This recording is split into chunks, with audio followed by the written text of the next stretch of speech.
কুফুরি মৃত্যু বানের তাবিজ।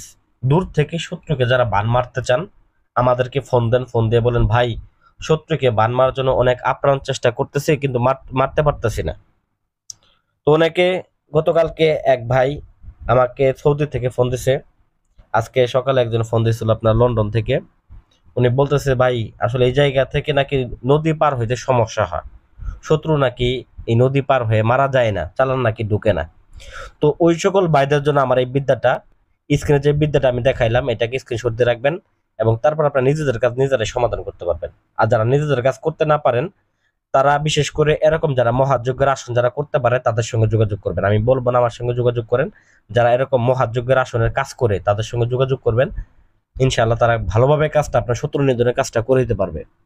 তো এই দূর থেকে শত্রু নিধনের ক্ষেত্রে এটা অত্যন্ত পাওয়ারফুল এবং কার্যকরী একটা বিদ্যা।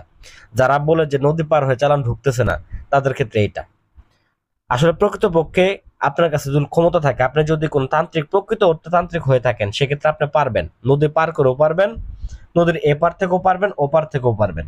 আর যে ব্যক্তি তান্ত্রিক না সে কিভাবে পারবে? কারণ ইউটিউবে আরেকজনের ভিডিও নকল করে চুরি করে ছাড়লেই তো আর কবিরাজ হওয়া যায় না। আমাদের ভিডিও রহ রহ শত শত মানুষ চুরি করে ছাড়তেছে, ওইগুলা থেকে সাবধানে থাকবেন। আপনাদেরকে আগে থেকে সতর্ক করে দিতেছি, এখনো সতর্ক করি, বারবার সতর্ক করি। স্ক্রিনের নাম্বারের নিচে কখনো দেখবেন যে কোনো মিশায় কোনো কিছু লেখছে কিনা, এগুলো থেকে সাবধান থাকবেন।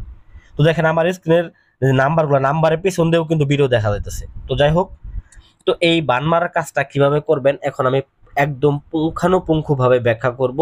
আপনারা না টেনে শেষ পর্যন্ত মনোযোগ সহকারে আমার কথাগুলো শুনবেন, তাহলে বান মারা কাজ করতে পারবেন।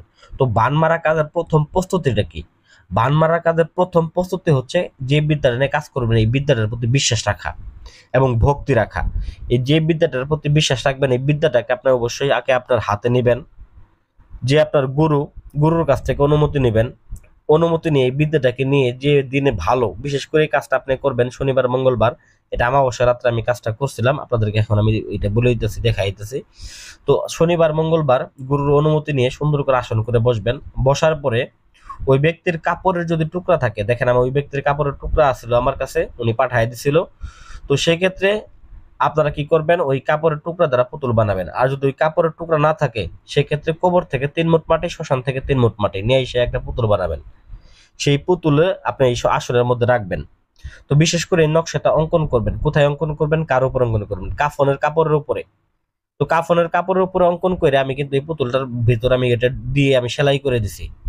তো আপনারা যদি ওই মাটির পুতুলের মধ্যে ঢুকান তারপরেও কিন্তু কাফনের কাপড়ের মধ্যে নকশাটা আগে অঙ্কন করে নিতে হবে। যে শুকরের নকশাটা দেখতেছেন এটাকে শুকরের রক্ত এবং কি সাথে কাম সিঁদুর।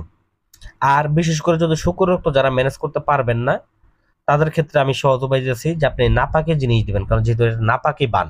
সেক্ষেত্রে আপনার যে সাধকের কনিষ্ঠ আঙ্গুল থেকে একটু রক্ত এবং আপনার একটু বীর্য দিয়ে মিশায়ে তারপরে এই নকশাটাকে অঙ্কন করবেন। শত্রুর নাম লিখবেন, শত্রুর পিতার নাম লিখবেন। লেখার পরে অতঃপর কি করবেন, এই যে পুতুলটা এই পুতুলটার পেটের মধ্যে দিবেন, বিশেষ করে পেটের মধ্যে ঢুকায় দিয়ে তারপরে সেলাই করে দিবেন। আপনার মনে প্রাণে থাকতে হবে যে এই পুতুলটাই হচ্ছে আপনার শত্রু, এটা মনে মনে রাখতে হবে। এই পুতুলের দিকে তাকালে আপনি যেন আপনার তার কথা মনে পড়ে, এটা মনে করতে হবে যে এটা সেই। এরকম বিশ্বাস ভক্তি নিয়ে এই কাজটার দিকে আপনাকে অগ্রসর করতে হবে। আর আপনি যদি হলে হোক না হলে না হোক এরকম ভাবে অগ্রসর হন তাহলে সারা জীবনও কাজ করতে পারবেন না। শুধু যে আমার এই বিদ্যার প্রতি আমি বিশ্বাস করতে বলতেছি তা না, আপনি যদি ভক্তি রেখে বিশ্বাস রেখে যে কোনো কাজ করেন, কারণ ইউটিউবে হয়তো সঠিক নিয়মটা তারা দিতেছে না, আমরা যে সঠিক নিয়মটা দিই তারা কিন্তু এটা দিবে না, কারণ দিলে তাদের ব্যবসা থাকবে না। এখানে ব্যবসার উদ্দেশ্যে না, আপনাদের উপকারের উদ্দেশ্যে দিলাম।